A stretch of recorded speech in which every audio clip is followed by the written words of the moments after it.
ആരും ആരുടെയും അടിമയല്ല അല്ലേ? അല്ലല്ലോ. നമുക്കൊക്കെ ജീവിതത്തിൽ ഒരുപാട് കാര്യങ്ങൾ ചെയ്തു തീർക്കാനും ലക്ഷ്യങ്ങളും സ്വപ്നങ്ങളും ഒക്കെ ഒരുപാടുള്ളവരല്ലേ എല്ലാവരും. പക്ഷേ ആ സ്വപ്നങ്ങളൊന്നും ഒരിക്കൽ പോലും നമുക്ക് നടക്കുന്നില്ല അല്ലേ? അതെന്തുകൊണ്ടെന്നാ? നമ്മളതിനു വേണ്ടി ശ്രമിക്കുന്നില്ല. ഒന്ന്, പിന്നെ എത്ര ശ്രമിച്ചിട്ടും നടക്കാത്ത ഒരുപാട് പേരുണ്ടല്ലേ? ജീവിതത്തിൽ ഒരുപാട് ആഗ്രഹങ്ങൾ, സ്വപ്നങ്ങൾ, പക്ഷെ എവിടെയും നമുക്ക് എത്താൻ പറ്റുന്നില്ല. ഒരുപാട് പഴികൾ കേൾക്കേണ്ടി വരുന്നു. മറ്റുള്ളവരുടെ മുന്നിൽ പോകുമ്പോൾ, അല്ലെങ്കിൽ ഒരു പരിപാടി, ഒരു ഫങ്ഷൻ വരികയാണ്, അതിന് നമ്മൾ പോകുന്നു. അവിടെ പണത്തിൻ്റെ പേരിൽ നമ്മളെപ്പോഴും പുറകോട്ടായിരിക്കും. അപ്പോൾ നമ്മൾ അവിടെ ചെല്ലുന്ന സമയത്ത് നമ്മളതിനെ ഒരുപാട് പേര് നമ്മളതിനെ കണ്ടിട്ടും കാണാത്ത പോലെ ഇരിക്കും. സൗന്ദര്യത്തിൻ്റെ പേരിൽ, നിറത്തിൻ്റെ പേരിൽ, അങ്ങനെ ഒരുപാട് കാര്യങ്ങളിൽ നമ്മളതിനെ അവോയ്ഡ് ചെയ്തിട്ടുണ്ടാവും അല്ലേ?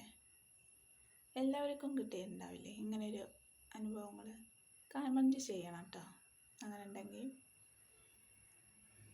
പിന്നെ അപ്പോൾ ഇങ്ങനെയുള്ള കാര്യങ്ങളൊക്കെ എന്നിട്ട് നമ്മൾ ഇങ്ങനെ ടെൻഷനായി, ആരും നമ്മളിതാക്കിയില്ല, എന്നാൽ നമുക്കങ്ങനെ ഒരു ടെൻഷനൊക്കെ ഉണ്ടാവും. അതൊന്നും മൈൻഡ് ചെയ്യണ്ട. എല്ലാവർക്കും കഴിവുകളുണ്ട്.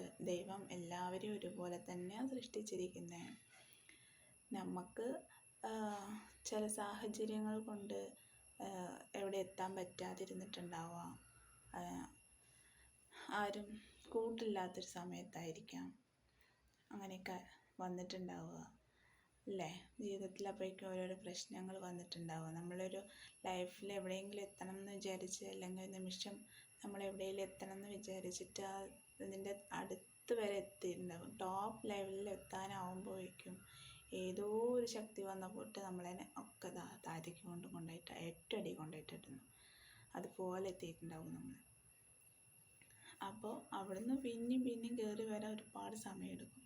പക്ഷേ ജീവിതത്തിൽ നമുക്കൊരു ലക്ഷ്യം ഉണ്ടെങ്കിൽ ആ ലക്ഷ്യം നേടിയെടുക്കാൻ നമുക്ക് ഈ പ്രപഞ്ചം മുഴുവൻ കൂട്ടുണ്ടാവും. അത് സത്യമായ കാര്യമാണ്. പ്രപഞ്ചത്തെ നമ്മൾ വിശ്വസിച്ചാൽ മാത്രം മതി. ഒരിക്കൽ നമ്മളും വരും ഇതുപോലെ. ഒരാൾ പറയുന്നത് കേട്ടിട്ട് വിഷമിക്കണ്ട. അതൊന്നും ശാശ്വതമല്ല. ആര് പറഞ്ഞാലും വിഷമിക്കാൻ നിൽക്കേണ്ട. നമ്മൾ നമ്മുടെ ആരോഗ്യം നോക്കുക, ദൈവത്തിൽ വിശ്വസിക്കുക. മറ്റുള്ളവർ നമ്മളെ അവോയ്ഡ് ചെയ്യുന്ന ആളുകളുടെ മുമ്പിൽ നമ്മൾ പോവാതിരിക്കുക. അതല്ലേ അതിൻ്റെ ശരി അല്ലേ? പറയൂ, അതല്ലേ അതിൻ്റെ ശരി.